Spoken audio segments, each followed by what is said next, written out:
Mukhang may masisipang senador. Sino kaya sa kanila mga ating? Ilan kaya sa mga senador natin ang matitino? Ano? Kasi parang mabibilang lang din sa ating mga daliri kung sino ang matinong public servants. O lalo na politiko. Okay?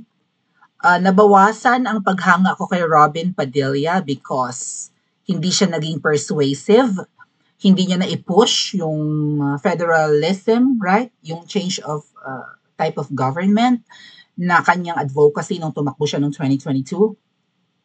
I think Robin became the top one candidate. Wasn't he?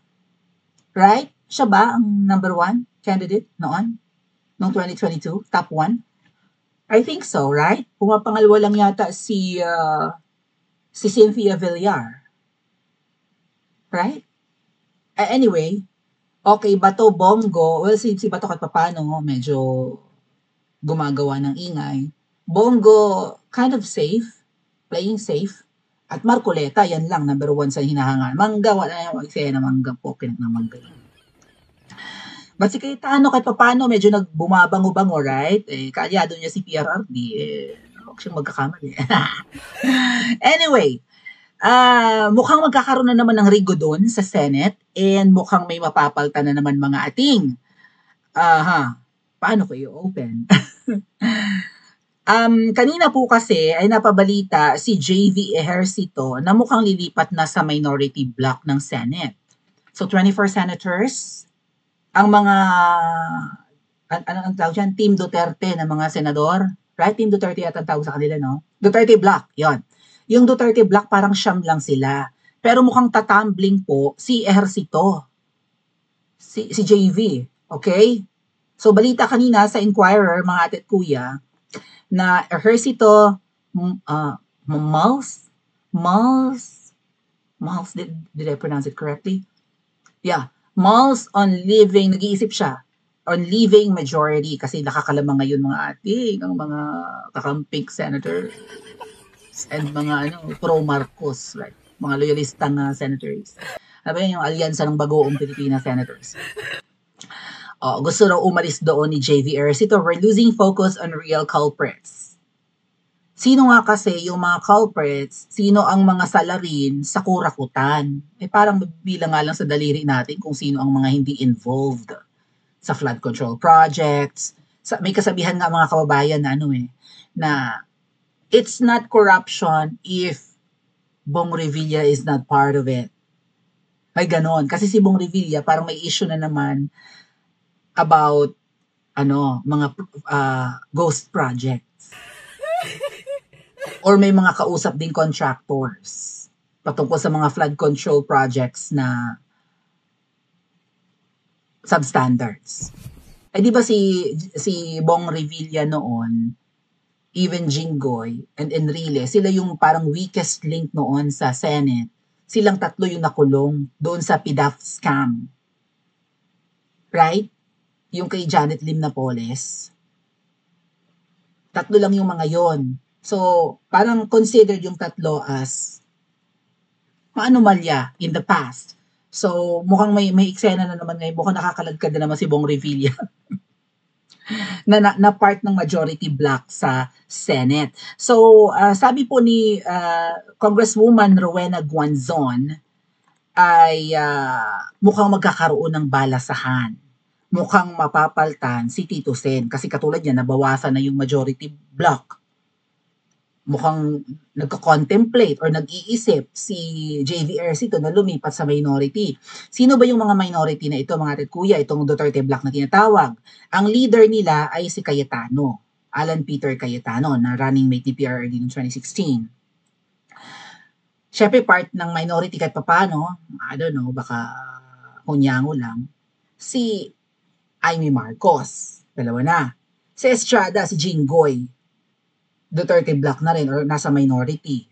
Si Senator Bongo, si Senator Bato, si Cheese Escudero na bumabanat na ngayon kay Tamba at kine-question yung leadership ni Tito Sen. Si Villanueva, tatay niya yung Eddie, right? Sino yung Villanueva? Si Joel Villanueva Yan, ikapito. Si Robin Padilla, okay, nasa minority. And then si Senator Marcoleta. Siyam sila na nasa minority block or Duterte block. Pero pwedeng sumali dito si Pia Cayetano kasi nandun yung kapatid niya, si Alan Peter, diba yung kapatid yan? Si Mark Villar. Really? Dalawang Villar, lalo't i-endorso si Camille or si Camille Villar, dalawang Villar. Oh, total si Mark Villar appointee ni PRRD, di ba? Oh. So magiging 12 na 'yon. Ay lilipat pa si Ejercito, so magiging 13. Oh, 13. 24 senators minus 13, 11 na lang ang majority block. Mababago ang magsa-switch, right? Magsa-shift. Yung minority block or Duterte block, magiging majority block na ngayon. Ah, 13 na sila mga ating. At kapag paglamang ang Duterte block, at hindi parte niyan si Tito Sen, ay anti-Duterte si Tito Sen, lam na dis. Tama? Magkakaroon ng bagong Senate President. So, sino sa palagay ninyo mga ating ang pwedeng maging Senate President? Well, ang leader ng minority bloc so far ay si Alan Peter Cayetano. Sabi nga ni Rowena Guanzon na naging speaker na yan ng House, di ba? Naging senador din. So, may experience na sa leadership si Cayetano, tumakbo pang vice presidential candidate ni PRRD. So, most probably, si Cayetano raw ang pwedeng maging Senate President. Palagay ba ang loob nyo kay Cayetano? Well, kumpara kay Tito Soto, sa tingin ko, hindi babanggain ni Cayetano si VP Sara. Si Cayetano, may pagka-butterfly, dilawan yan, di ba? Hindi niya i-attempt, pero hindi natin masasabi. Kasi sa list ng mga minority block or sa Duterte block, iisa lang dito ang pinagkakatiwalaan ko na pwedeng maging Senate President. Si Marcoleta lang. Right? Ano kayang sabi ng mga netizen? Oh, best friend daw pala ni Toby Chanko or mag-BFF si Toby Chanko at saka si JV Ejercito. Aha. Hindi naman pwedeng si Zaldi lang ang tatamaan tapos halos buong Senado damay. What does it mean? Sabi ni Weng Guanzon, not sure if Migs already, although I respect him, siya kasi ang majority leader ni Senate President, Soto. Pwede rin tumambling si Migs, no? Migs Zubiri. Medyo mahinang nila lang din yan siya. Sabi ni Ate Josephine, magpalit na kayo ng liderato, sipain nyo na yun si Pinky at si Skull Bokol, walang mga alam yan, matagal na sa Senado, walang nagawa, correct. Sa nangyayari po kasi na hearing patungkol sa flood control at pinamumunuan ito ni Ping Lacson, ay parang sinisave niya si Tambaloslos na makaladkad, right? Unlike Senator Marcoleta, at tapos si Senator Marcoleta, ayun pa, may isa pang whistleblower na, di ba, na napaamin at na pinangalanan nga. Yung Gutesa, yung Marine, right?